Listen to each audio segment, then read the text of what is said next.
कभी सोचा है, एक गलत कंपनी आपकी पूरी जिंदगी का डायरेक्शन बदल सकती है। ये कहानी किसी क्रिमिनल की नहीं है। ये कहानी किसी फेलियर की भी नहीं है। ये कहानी है अमन की, एक बिल्कुल नॉर्मल लड़के की, जो बस थोड़ा सा भटक गया था। अमन जब कॉलेज आया था ना, तो आंखों में सपने थे। बड़े नहीं, पर सच्चे। घर से निकलते वक्त माँ ने एक्स्ट्रा खाना रख दिया था बैग में, और पापा ने बस इतना कहा था, फोकस रहना। अमन मुस्कुरा दिया। उससे लगता था फोकस रहना तो आता ही है, पर उससे ये नहीं पता था कि असली टेस्ट पढ़ाई का नहीं होता, कंपनी का होता है। हॉस्टल में पहली रात ही सब क्लियर हो गया। Loud music, late night talks, और वो लोग जिनके लिए कॉलेज का मतलब था पार्टी, मस्ती, टाइम पास। अमन शुरू में थोड़ा हेजिटेंट था, पर फिर उसने सोचा, एडजस्ट करना पड़ता है यार, वरना अकेला हो जाऊंगा। और वहीं से उसने खुद से थोड़ा सा कॉम्प्रोमाइज करना शुरू कर दिया। क्लासेस बंक होने लगी। सिर्फ आज असाइनमेंट्स पेंडिंग रहने लगे। कल हो जाएगा। अलार्म बजता था सुबह, पर अमन स्नूज कर देता था, और हर बार अपने आप से एक झूठ बोलता था, अभी तो सब कंट्रोल में है। पहला इंटरनल टेस्ट आया। मार्क्स एवरेज थे। अमन ने श्रक कर दिया। फिर सेमेस्टर रिजल्ट आया। स्क्रीन पे एक लाल एफ चमक रहा था। First year backlog. अमन ने फोन लॉक कर दिया। कोई ड्रामा नहीं, कोई रोना नहीं, बस एक अजीब सी शांति, जैसे दिल ने कहा हो, ठीक है, देख लेंगे। प्रॉब्लम ये नहीं थी कि अमन गिर गया। प्रॉब्लम ये थी कि उससे फर्क पड़ना कम हो गया। सेकेंड ईयर आया। बैकलॉग्स नॉर्मल लगने लगे। फ्रेंड्स के साथ जोक्स बनने लगे। बैक तो सबके लगते हैं यार। और अमन हंसी में हां मिला देता था, पर अंदर कहीं कुछ खोखला हो चुका था। घर से फोन आता था। अमन बोलता था, सब बढ़िया चल रहा है, और मां खुश हो जाती थी।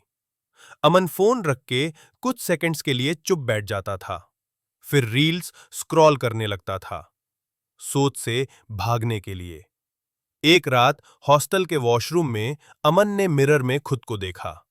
आंखों के नीचे डार्क सर्कल्स, चेहरे पे फोर्स स्माइल, और पहली बार उसके दिमाग में सवाल आया, मैं आखिर बन क्या रहा हूं?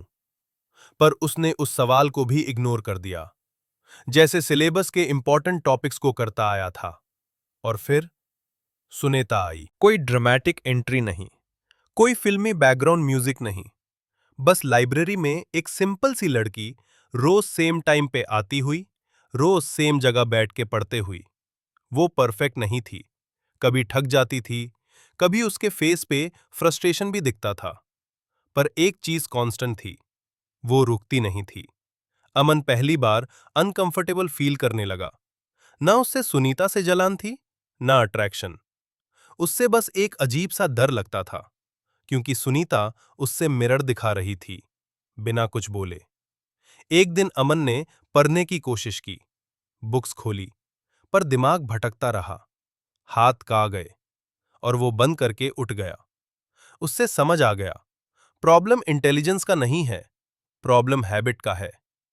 एक शाम थोड़ा सा टूट के अमन ने सुनीता के सामने बस इतना कहा, मुझसे पढ़ाई नहीं हो पा रही।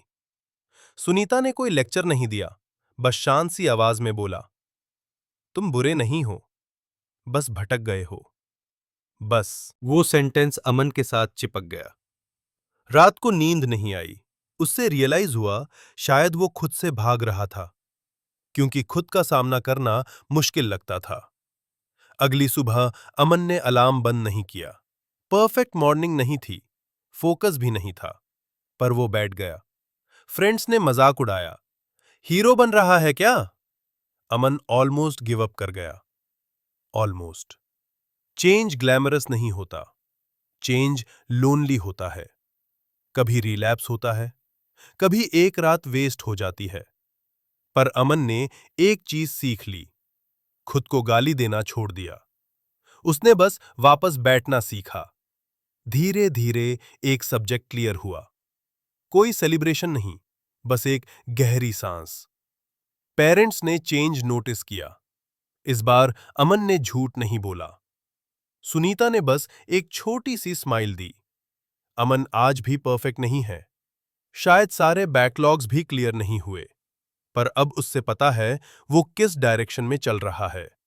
और कभी-कभी डायरेक्शन मिल जाना ही जीत होती है, क्योंकि गलत कंपनी ने अमन को तोड़ा था, पर सही सोच ने उससे वापस जोड़ दिया।